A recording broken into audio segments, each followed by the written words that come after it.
जय श्री राम। सिंह राशि के जातकों साप्ताहिक राशिफल 5 अप्रैल से लेकर 11 अप्रैल तक कैसा रहने वाला है आपके लिए, आइए इसको जानते हैं। गोचर के ग्रहों के आधार पर, विशेष तौर पर चंद्रमा के आधार पर। अब चंद्रमा आपकी राशि से अगर देखें तो चौथे घर के अंदर गोचर करेगा 5, 6 और 7 तारीख में।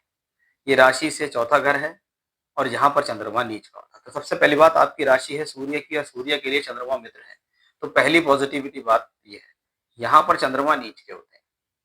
अब नीच का चंद्रमा अगर 4th हाउस में है और वो 12th लॉर्ड हो गया है, तो खर्च के बढ़ने की संभावना है। वो खर्च बहुत बार आपके स्वास्थ्य पर खर्च हो गया, आपकी माता के स्वास्थ्य पर खर्च हो गया, या परिवार की कोई ऐसी जिम्मेदारी सडन आपके जीवन में आ गई, उस पर भी एक खर्च से संबंधित स्थिति बढ़ सकती है। इसलिए अपने धन से संबंधित स्थितियों को संतुलन में बनाकर रखें। अब ये चंद्रमा नीच का हो जाता है, यानी कहीं ना कहीं मानसिक रूप से चिंताएं या मानसिक रूप से तनाव आपके जीवन में संभव। ऐसी स्थिति में अगर आप कोई भूमि, जमीन, जायदाद या प्रॉपर्टी से रिलेटेड कोई मैटर्स आपके हैं, तो वो इस दौरान थोड़े से ध्यान पूर्वक उनको रखें, क्योंकि ऐसी स्थिति में वो सॉर्ट आउट कम होकर इलझने की स्थितियां ज्यादा रह सकती हैं। इसलिए अगर आप उस चीज के लिए वेट कर सकते हैं तो इन 3 दिनों में आप वेट करें। कोशिश करें इन 3 दिनों के अंदर वो काम ना करें या वो डीलिंग ना करें। इस बात का ध्यान रखें। हाँ, अगर किसी चीज को आप सेल कर रहे हैं तो आप कर सकते हैं, लेकिन बाई करने में थोड़ा सा रुकें। अब 8, 9 और 10 तारीख के अंदर चंद्रमा का गोचर जो है वो धनु राशि में पहुंच जाता है।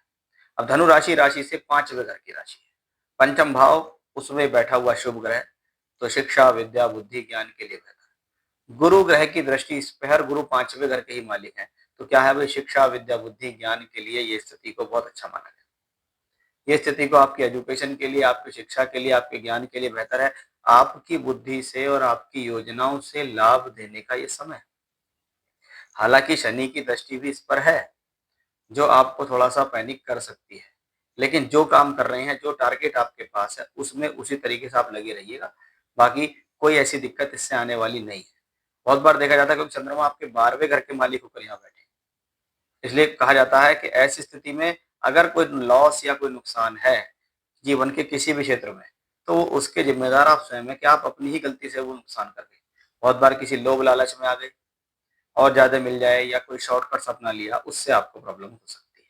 अब यही चंद्रमा का गोचर अंतिम यानी सिर्फ 11 तारीख को मकर राशि में रहेगा। मकर राशि छठे घर की राशि, छठा घर है रोग, ऋण और शत्रु का है, तो यानी अंतिम दिन आपके ऊपर प्रेशर बना सकता है, कोई रोग का, कोई ऋण का, कोई कोर्ट कचहरी का, कोई हेल्थ इश्यूज का, या किसी प्रकार के खर्चे का। जय श्री राम।